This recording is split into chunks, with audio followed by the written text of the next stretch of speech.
So in this episode, I'm going to pick up kind of where I left off last week on Mount Pilchuck. I want to talk a little more about my awakening when it started in 2012, 2013, as we transitioned from the age of Pisces to the age of Aquarius, and some of the events that were going on with me then. Kind of all over about a year, I put the puzzle pieces together and realized what it all was, which I'll share later. But a couple of the things that happened with me that really launched me into a new direction is I had grown up going to church my whole life, and I'd come to believe all the Bible truths and all these different things without any challenges, but very knowledgeable about all this stuff. But there was a lot of holes in a lot of what I had questions about that never got answered from within the church. So I kind of left with a lot of things like that I wanted to still find out. But it hit me one day, the last time I was sitting in church, I realized, as healthy and aligned with my belief system at the time as the place was, I just realized from a knowing that came from inside of me, which I've learned a lot about my intuition since then. This knowing just told me that what we were doing is, with religions in general, we're taking this thing called God and shrinking God down into this little box and squeezing it into our conscious brain so we can manage God and maybe understand God in a limited form. So rather than all of these interpretations of these things and these buildings that we go to that have walls and these times that we're supposed to be there with all these restrictions and rules, really created more separation and wildly limited our understanding of what God is.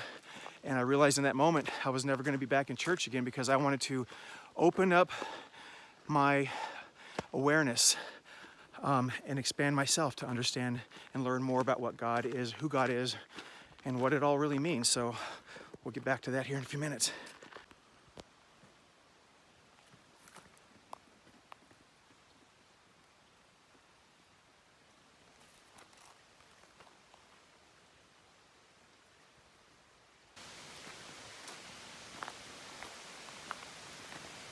Yep, last time I came up here, this was a road. I think we've added about a mile to our hike today. Hopefully not much more than that. It's cool to see nature reclaiming what was once its own thing before and was man's for a while. This used to be a road. It's only been maybe 3 years or 4 since this was driven on. Look, it's washing away right there. The trees are growing into it. This is going to be a little skinny trail here in a couple more years.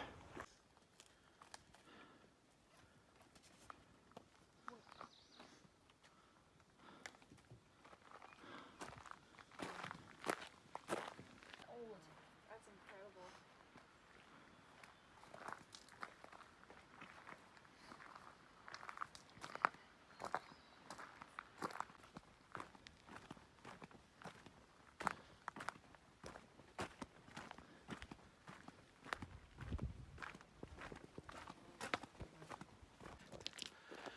So back in 2013, I decided I wanted to pursue all these new things I was kind of being led to that were in the world, I would say, of spirituality. And I decided I wanted to learn more about God and expand myself, as I was saying. So a friend had taught me something. Whoa, trail. Everything's washed out up here now. It's crazy. Guess I'll just walk through. A friend told me what I needed to do was fast. And so I went on a 6-day fast. I'd never fasted before, and I discovered when I was fasting, it opened up my spiritual awareness. The body stops digesting food and redirects that energy into other things on the spiritual side, which kind of leads to why Jesus fasted for 40 days before he began his actual work in his last 3 years of his life. So I decided to fast. And when I came to a conclusion of that, I felt kind of led to be done with it. I went for a hike in the mountains, as I often do, and I decided to go seek the face of God. And so probably my first meditative experience, I went up to this place just up the valley from where I'm at here, called the Ice Caves.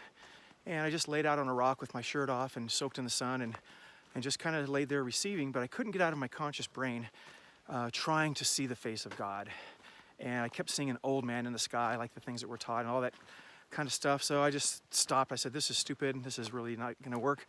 So I hiked around a little bit more, ended up on the other side of the valley, and tried it again. I was in a little different state of mind at this time. So I again, lay down on a big flat rock I'd found in the sun, and was in a much more receptive, subconscious frame of mind, I guess, at this point. And I saw, like the sun's hitting me right now, I saw a light come in to my eyes and just expand out. And it was the brightest, whitest light I'd ever seen. It completely encapsulated everything I could see from my mind's eye. And I realized that's God. God came to me and presented to me what he is, what God is, even though God's not male or female. And that was the beginning of some new exploration, as I understand about light and white and all the things that are good. Much more to come about those things, but that's where it all started, was seeking the face of God and finding it. How about that? Okay, so I wanted to touch on this attachment thing I spoke of in the first episode.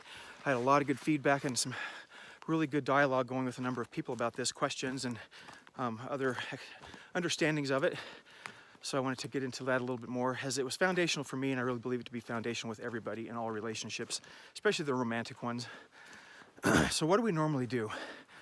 As we're programmed with our modern day society, with Hollywood, everything on TV and movies, whether it's part of the story or just within the story, you're either in a relationship or you're trying to get in one, and we're just taught that this is the end all to happiness, and we're supposed to be going and doing that. And it's just not the case. So I had some advice by somebody close to me back years ago, and she told me this, and it's resonated with me, and it's completely changed my life. And she told me just to quit dating everybody or anybody, just dating at all, and friend zone everybody, which I know is counter to our pop culture of, you don't friend zone women and all this, but depends on what your motives are and what you're trying to accomplish. So I found it life-changing to just embrace all the women friends in my life and new women I would meet along the way, and just be friends with everyone and not think of them sexually or romantically. Because what happens is when someone strikes you and you kind of connect with them and you've got the chemistry and all these things that are typically explained, what's really going on is there's a dopamine rush released. And it's the same as doing drugs, and you get the drug release, and you want to keep feeding it and feeding it. So you take this ride and you ride these waves when you meet somebody new. And usually, especially if sex is something that happens right away, then there's all of that energy too, which can be amazing. But what we end up doing so many times is then we get attached to the person, and then we, from this programming, think we're supposed to go be in a relationship with them and get into something committed and maybe monogamous or whatever. And what happens is two things.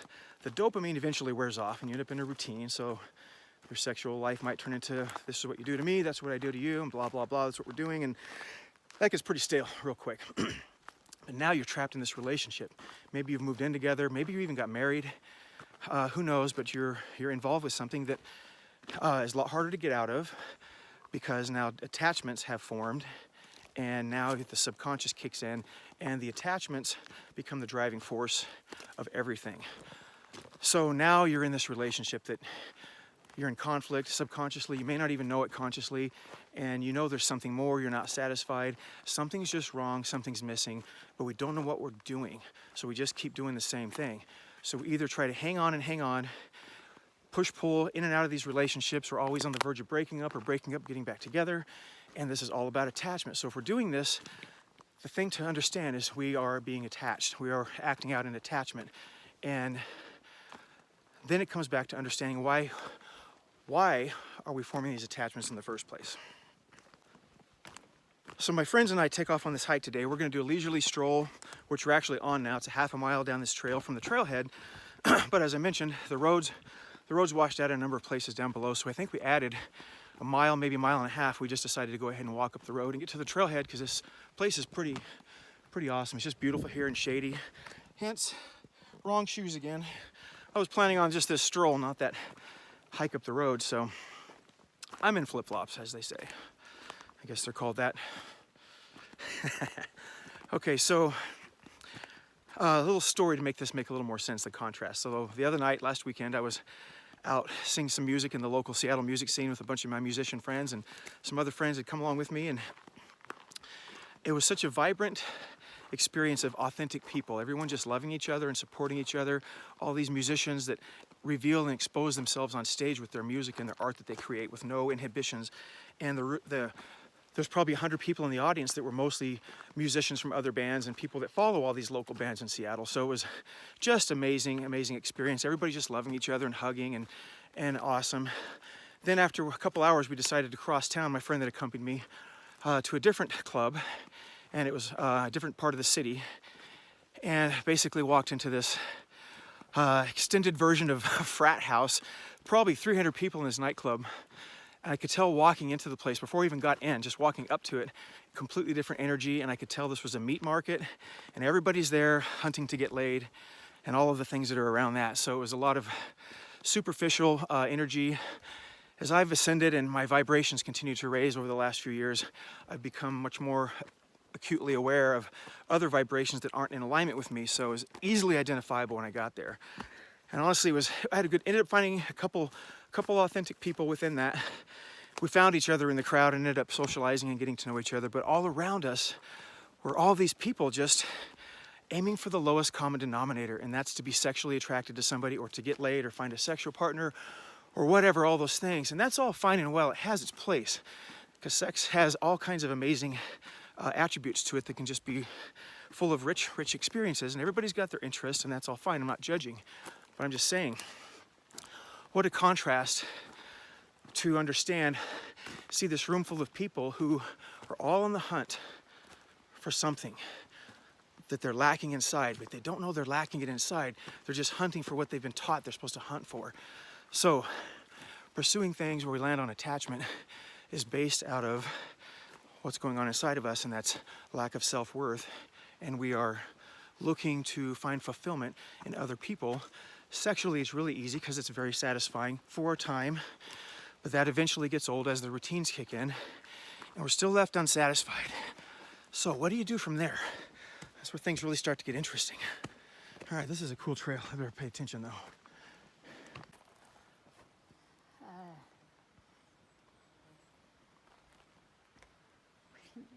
That sounded really good.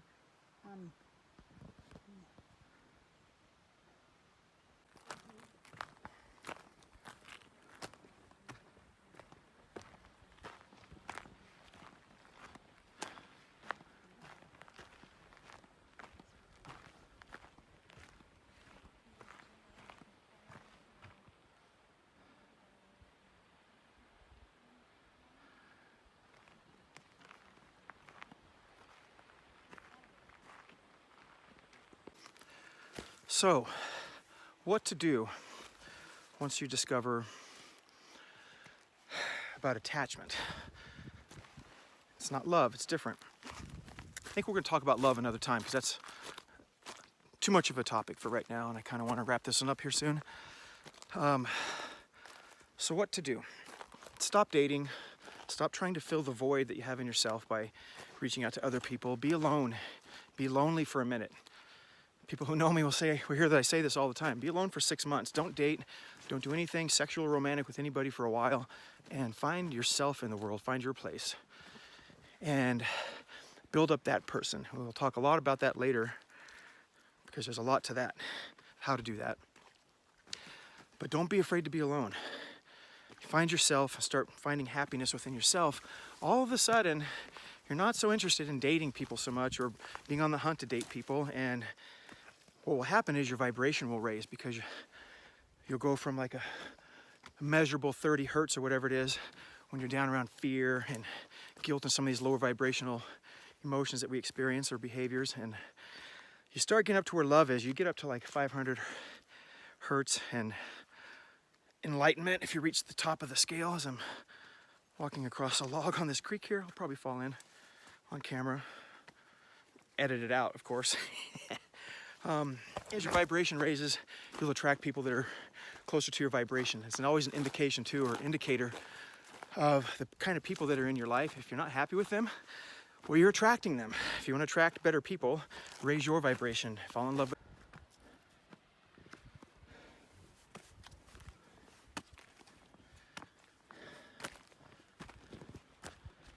Oh yeah.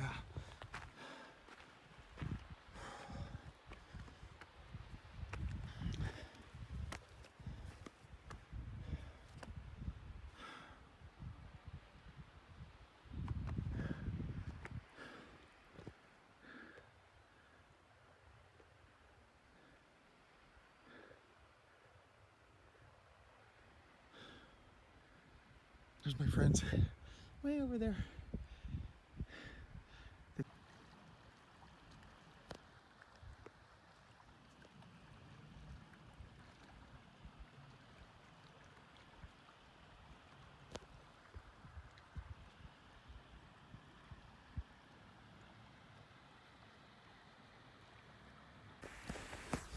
I have a surprise question. How about some input, if it's worthy of keeping on here, about, since I've talked about attachment so much, well, the counter to that is love. Mm-hmm. So what actually is love?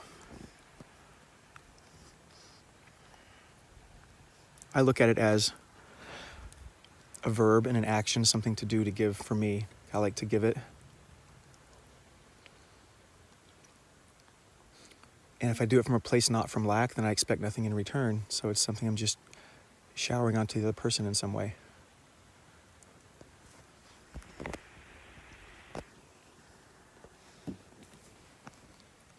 There's a lot behind that word.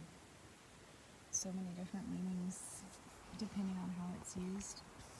And I think that we all experience different kinds of love throughout our lifetime. But for me, it's more of a state of being and a feeling that I experience when I'm in that state of being, especially with those that I feel love for, whether that's friends, children, family, nature, animals, food. It's understanding and acceptance. In addition to all that.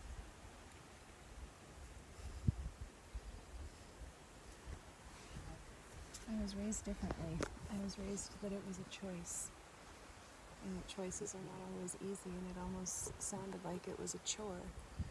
And it was explained to me that by my mother that most days when she woke up, she didn't feel like loving my father, but because she had made that commitment, that was a choice that she was going to live with, and each day she chose love.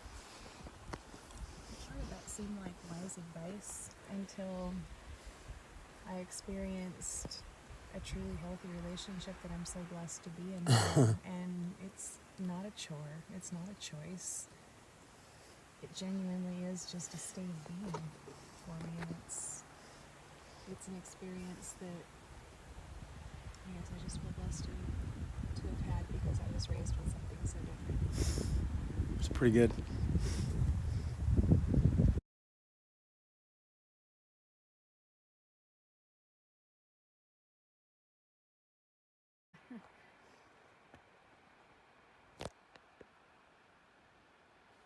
It's getting bad, like even in swimmer and Camino. Yeah. These fires. Yep. Forward this is actually to Alaska.